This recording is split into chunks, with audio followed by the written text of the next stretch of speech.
Bonjour, ici Gilles. Je vais vous parler du DVD des 20 ans de l'École nationale de l'humour, édité par Imavision, et mettant en vedette, entre autres, Martin Matt, Jean-Michel Anctil et Mario Jean. L'École nationale de l'humour propose ici 3 galas, respectivement pour le 10e, 15e et 20e anniversaire. Chaque gala représente une série de numéros d'humour d'artistes variés, qui ont tous été diplômés de l'école et qui rendent hommage à cette institution particulière. La tradition de l'humour au Québec est très importante. Je laisse aux sociologues le soin d'expliquer le pourquoi de ce phénomène. Je ne fais que constater cette surabondance d'humoristes de tout acabit qui a envahi au cours des 20 et 30 dernières années la scène du show business québécois. Quand on est rendu à avoir une école pour former des humoristes, c'est que la demande est assez grande. Les 3 galas qui sont disponibles ici sont évidemment de qualité variable. On sent que le budget et la maîtrise technique augmentent considérablement à chaque 5 ans, mais certains numéros sont moins drôles que d'autres. Ça, il faut dire, c'était prévisible. Le rire est tellement subjectif, il y a bien des chances que des numéros qui m'ont laissé de marbre va faire hurler de rire le gars à côté. Ce que j'ai beaucoup aimé de ces 3 galas, cela dit, c'est qu'aucune restriction ou thème n'a été imposée aux humoristes. On aurait pu croire qu'ils auraient dû élaborer un texte tournant autour de l'École nationale de l'humour, mais c'est pas le cas. Les humoristes font ce qu'ils savent faire le mieux, chacun dans le créneau qu'ils ont creusé au cours de leur carrière, et parfois même avant même qu'ils aient vraiment commencé leur carrière.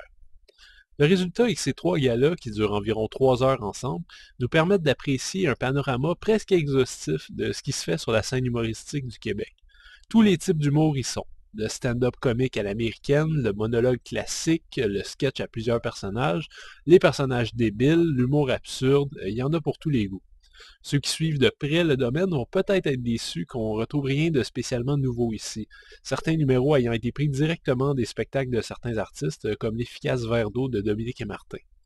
En ce qui me concerne, je ne suis pas un grand consommateur de spectacles d'humour, alors la plupart de ce qui se trouvait ici était nouveau pour moi.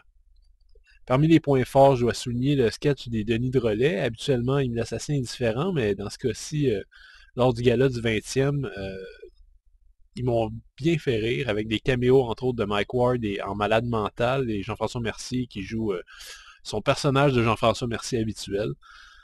Certains jeunes humoristes dont j'avais jamais entendu parler semblent assez prometteurs, comme Alexandre Barrette et Mathilde Laurier, avec un humour qui pourrait être peaufiné, mais qui est assez efficace quand même, déjà. C'est intéressant de noter que ces jeunes humoristes ont l'air d'avoir tous deux une volonté de critiquer les habitudes sociales nord-américaines, et chacun le fait de façon très différente. C'est surtout à ce niveau que le DVD devient intéressant. Il ratisse très large, mais on a un aperçu global de ce qui s'est fait, de ce qui se fait et de ce qui va sans doute se faire dans le domaine de l'humour. Et je peux difficilement imaginer un hommage plus grandiose à l'influence de l'École nationale de l'humour. Le DVD est généralement présenté en plein écran, à l'exception du gala des 20 ans de l'école qui est présenté à 16:9 anamorphique. Une unique piste française Dolby Digital 2.0 s'y trouve, sans sous-titres. Le disque de bonus est absolument savoureux et devrait rentabiliser définitivement l'argent qu'on a mis sur le DVD. Le premier et meilleur des bonus constitue une série d'archives de l'école dans lesquelles un paquet d'humoristes qui sont encore au stade de développer leur humour font des numéros devant caméra et public. La qualité d'image et de son est un peu moisie, mais ça vaut vraiment la peine et certains numéros sont des purs bijoux. Je pense notamment à celui de Peter MacLeod qui me fait jamais rire d'habitude. Ben là, je me roulais par terre.